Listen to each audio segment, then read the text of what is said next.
Amis auditeurs et téléspectateurs de Radio Télépixel, bienvenue à notre émission Facilité. L'émission Facilité, c'est une livraison que l'on vous donne toutes les fins de semaine pour vous parler de technologie numérique, de ce qui se passe dans l'univers des TI avec des invités que l'on ramène sur cette plateforme pour nous parler de leur expérience et surtout des invités qui ont une relation avec les étudiants parce que les étudiants c'est le public cible de cette émission parce qu'on essaie de les aider pour leur expliquer comment ça se passe sur le marché du travail.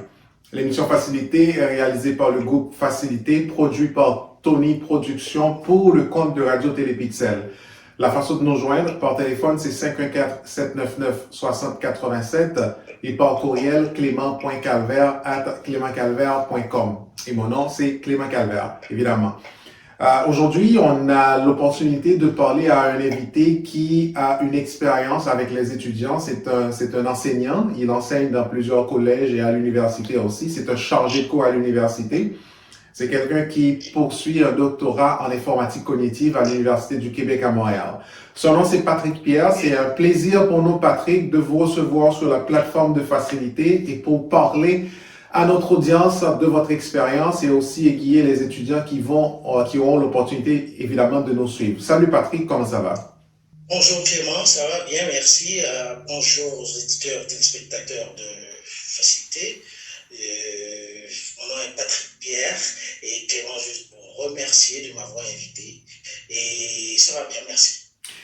Première question pour vous, Patrick. Qui est Patrick Pierre? Quand quelqu'un entend parler de Patrick Pierre, chargé de cours à l'université, doctorant en informatique cognitive, expliquez-nous un peu de ton profil, Patrick.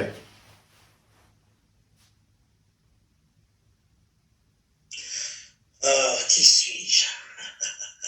Bon, écoutez bien, de formation, je suis informaticien de formation.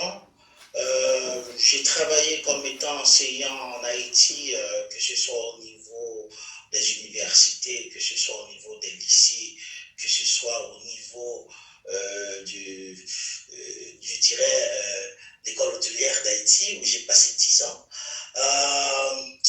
J'ai fait mon bac là-bas en informatique. C'est moi qui ai implanté le cours informatique en école hôtelière. Et là, je suis arrivé ici, j'ai continué dans l'informatique. J'ai fait ma maîtrise en infogestion à l'UQAM. J'ai fait une étude de deuxième cycle en réseau de télécommunications à l'ETS. Et puis, j'ai fait ma formation.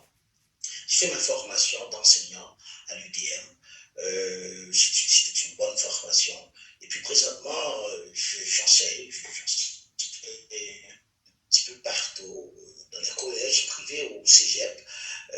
Aussi, je donne des cours comme chargé de cours à l'UQAM. Et je termine mon doctorat présentement. Je dois terminer donc en hiver qui va venir en informatique cognitive.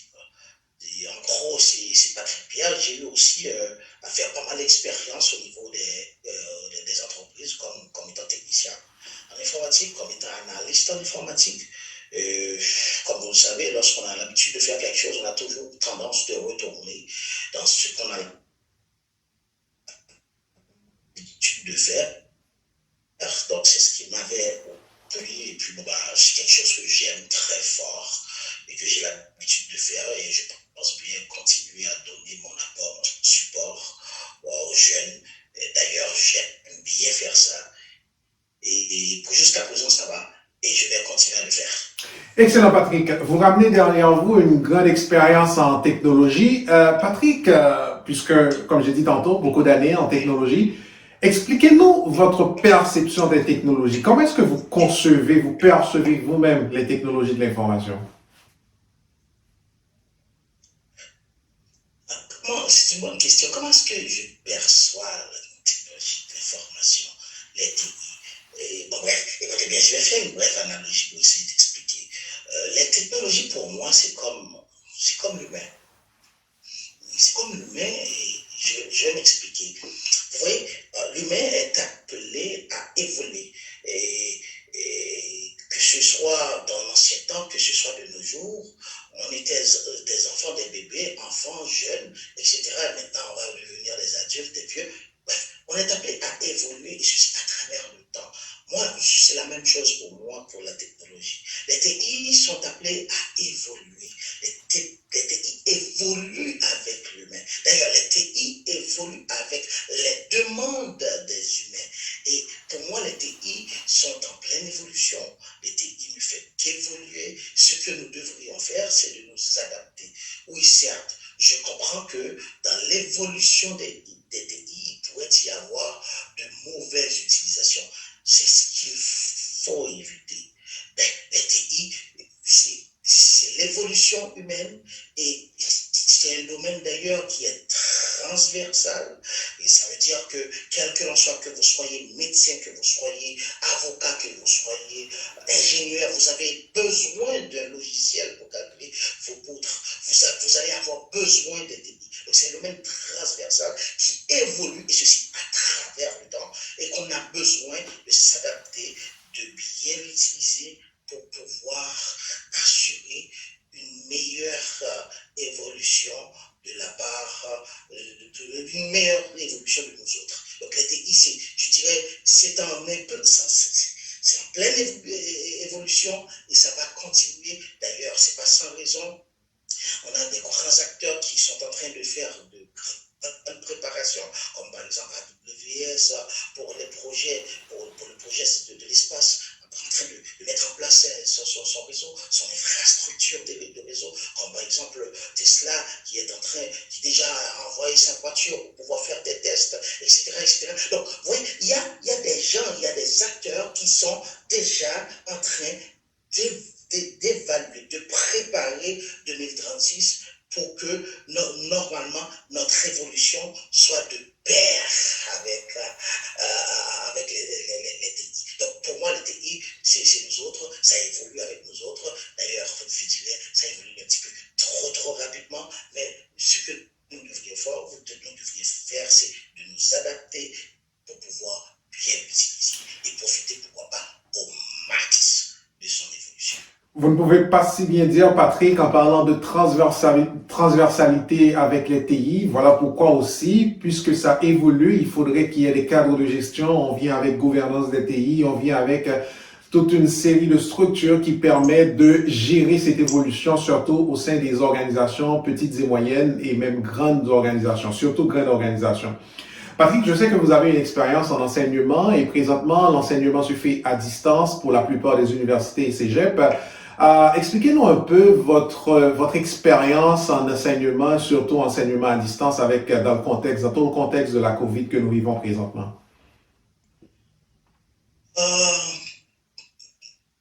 Mes expériences, sincèrement, je vais être direct. Au début, c'était un petit peu difficile.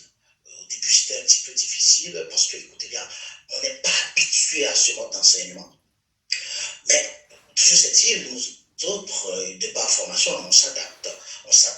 J'ai ici Port-au-Prince, je viens à Montréal, je m'adapte.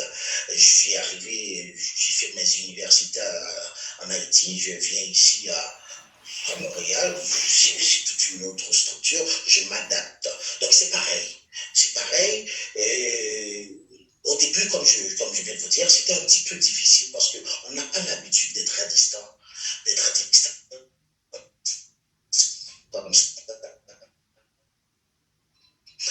Et on a l'habitude d'avoir les yeux rivés sur les étudiants. J'ai bien dit, des moyens, des stratégies nouvelles pour pouvoir évoluer et faire le même travail, le même travail dans un contexte différent. Oui, présentement, on s'adapte très bien. Il n'y a pas seulement moi, les étudiants aussi s'adaptent. Au début, c'était un petit peu plus difficile. Les étudiants étaient plutôt plus fainéants. Toujours, ils crient à travers, dire il y a beaucoup trop de travail, etc. Si vous étiez à distance, si vous étiez en présentiel, ça allait être mieux. Mais maintenant, on ne trouve plus ce genre de cris, ce genre de complaintes, parce que les étudiants s'adaptent aussi. Les étudiants s'adaptent parce que, écoutez bien, avec la COVID qui nous fait que des fois, en haut, en bas et en haut, on ne sait jamais ce qui va arriver. Et ils savent qu'ils doivent continuer à vivre. Et pour pouvoir vivre, il faut continuer à apprendre. Comme je dis souvent, si on n'apprend plus, écoutez, on est en train de descendre là.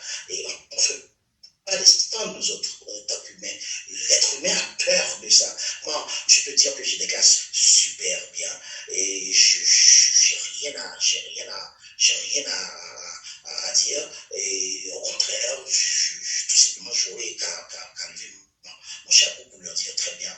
Et on s'adapte très bien pour la Covid. Je sais que ça va partir finalement. Et les étudiants aussi sont en train de s'adapter. Et je dirais que on va espérer que ça va continuer comme ça. Et je suis positif là-dessus. Excellent, Patrick. Vous côtoyez les étudiants sur une base régulière en tant qu'enseignant, qu'enseignant et justement dans l'enseignement. Ma question pour vous, comment est-ce que vous voyez, parlez-nous un peu de la passion des jeunes pour les TI, étant donné que les étudiants, c'est le public cible de cette émission.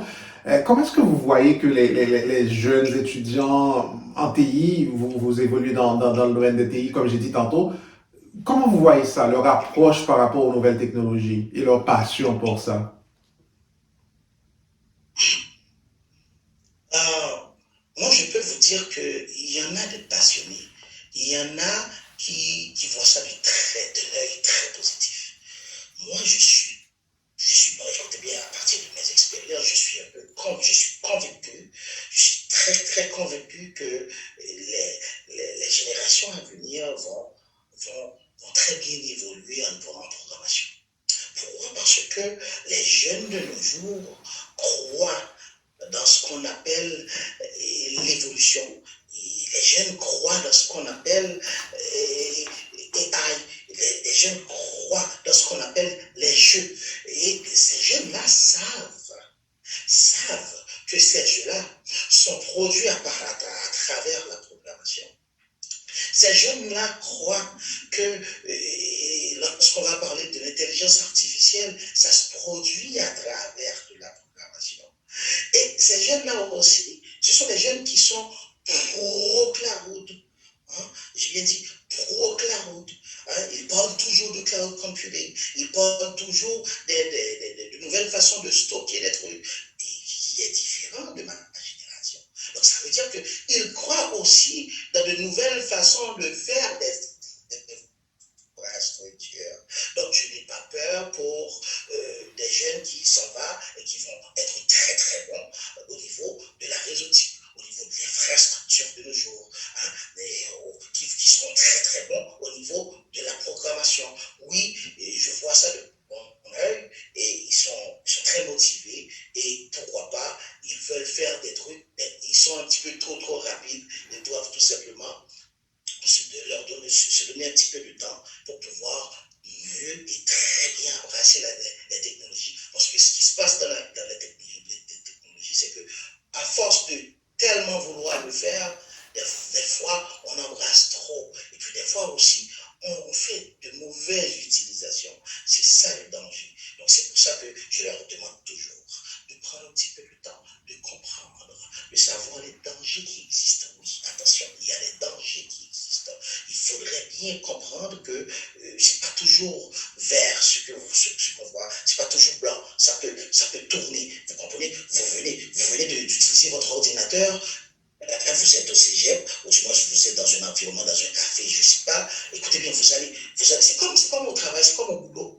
Vous allez à la toilette, vous allez quelque part, il faut loquer votre clavier.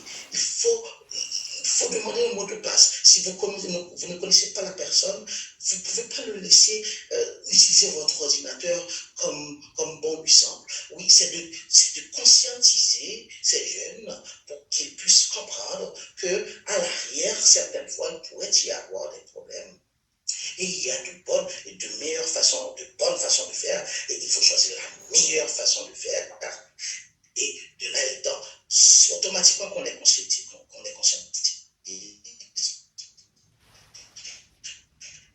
Ils se rendent compte des dangers, ils vont à travers leur formation et pourquoi pas la bonne formation pour pouvoir mieux aborder et supporter ce qui va venir, ceux qui vont venir comme au niveau de la technologie.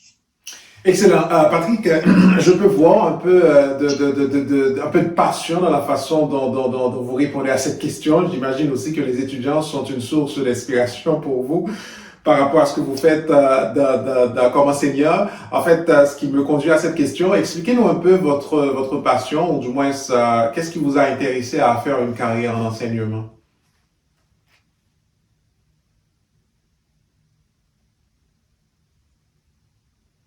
Est-ce que vous me recevez, Patrick? Vous pouvez répéter la question, OK, la question était je n'ai pas très justement bien pour vous demander entendu. pourquoi est-ce que vous vous êtes intéressé à faire une Ah carrière. oui, et ça déchire un tout petit peu. En fait, ouais, je voulais vous demander pourquoi est-ce que vous êtes intéressé à avoir une carrière en enseignement.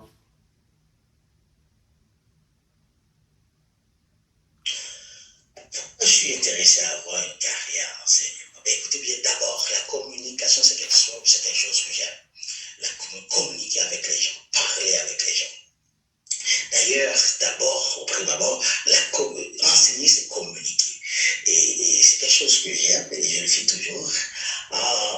Ensuite, j'avais eu pas mal d'expérience en enseignement bien avant d'entrer à Montréal. Euh, Comme je disais au tout début, j'ai déjà enseigné, que ce soit au niveau des universités en Haïti, que ce soit au niveau des lycées, que ce soit au niveau des écoles professionnelles. J'ai passé 10 ans comme étant professeur d'informatique et d'espagnol en Haïti,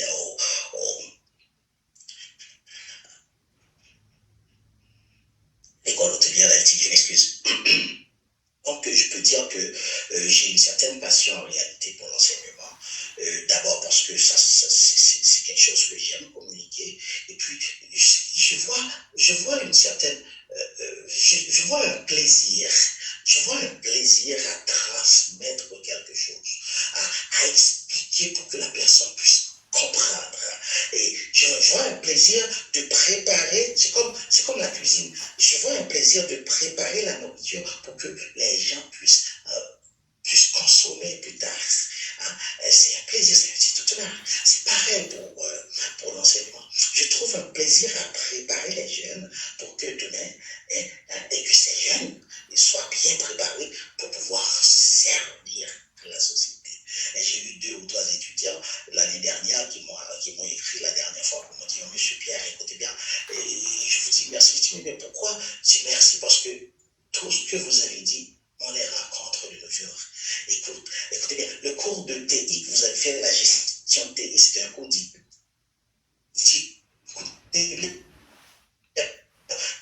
je vous dis merci parce que ce cours-là nous a permis de mieux, à communiquer, mais à préparer quelque chose, à préparer quelqu'un, à préparer les ressources pour que demain, ces ressources-là puissent supporter la société, puissent faire face à ce qui s'en vient. Oui, il va y avoir des trucs qui vont venir. Et comme vous le savez déjà, Clément, la technologie, ça ne s'arrête pas. Patrick, pour clore cette entrevue, est-ce que vous pouvez nous dire, les étudiants qui nous écoutent évidemment, qui seraient intéressés à avoir une carrière en TI, étant donné que vous les côtoyez sous une base régulière en tant qu'enseignant, pardon, quels seraient vos conseils pour ces étudiants pour qu'ils puissent reconnaître, pour qu'ils puissent savoir un succès dans leur projet d'études en TI?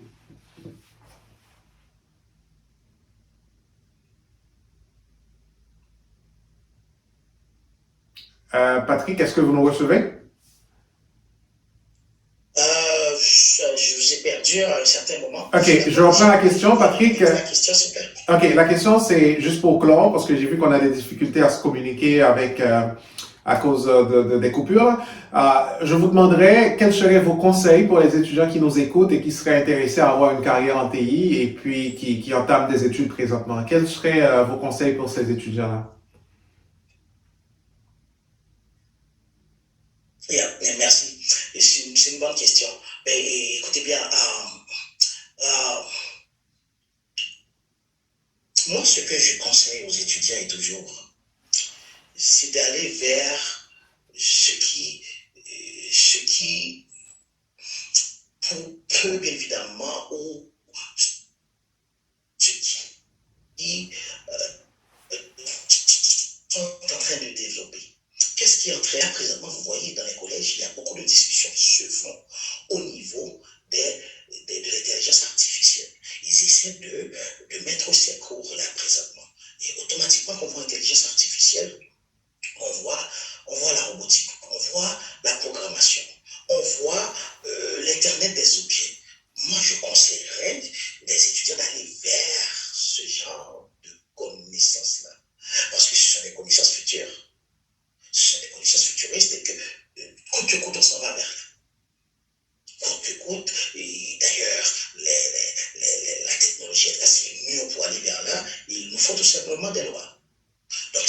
vers ce genre de développement-là. Pourquoi pas? Regardez, de nos jours, on parle, vous pensez qu'on parle de moins en moins de réseau? Non, non, non, c'est pas vrai.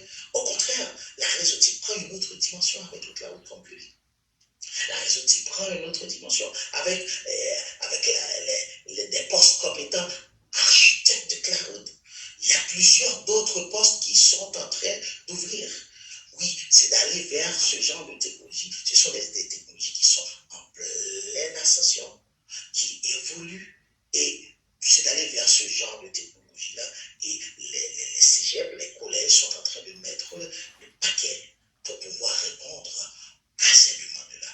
Donc, c'est de ne pas peur, parce que, écoutez bien, ne pas peur d'aller vers les TI et ne pas peur de mettre la main dans la pâte. Pourquoi? Parce que, écoutez bien, je dis toujours ça, regardez faire, pas faire. Vous pouvez me regarder écrire un petit programme, ah, c'est facile, je vais le faire. Vous pouvez me regarder, faire une configuration d'un switch, etc. Ah oui, je peux le faire. Maintenant, il faut le faire. Parce que lorsque vous allez le faire, vous allez mal taper quelque chose. Il faut faire la pratique pour pouvoir confronter directement aux problématiques et les résoudre. Et là, vous allez acquérir des expériences. Patrick, je ne sais pas comment vous remercier pour votre temps et pour vos conseils que vous nous avez partagés au cours de ces minutes que l'on vient de passer ensemble.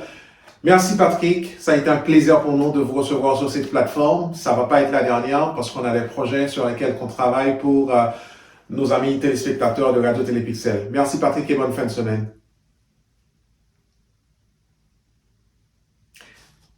OK. Merci Clément, ça a été un plaisir. OK, en dépit des difficultés de communication, finalement, on a pu le faire. Mesdames et messieurs, ça a été Facilité, l'émission que l'on vous présente toutes les fins de semaine pour vous parler technologie. Notre invité a été Patrick Pierre, chargé de cours à l'université et dans différents collèges de la place et doctorant en informatique cognitive à l'Université du Québec à Montréal. L'émission c'est Facilité, réalisée par le groupe Facilité, produit par Tony Productions pour le compte de Radio Télépixel. Vous pouvez nous rejoindre au 514-799-6087. Mon nom c'est Clément Calvaire et par email, faites-nous le contact au clément.calvaire@clémentcalvaire.com. Merci de votre écoute. Le rendez-vous est pris pour la semaine prochaine. Bonne fin de semaine.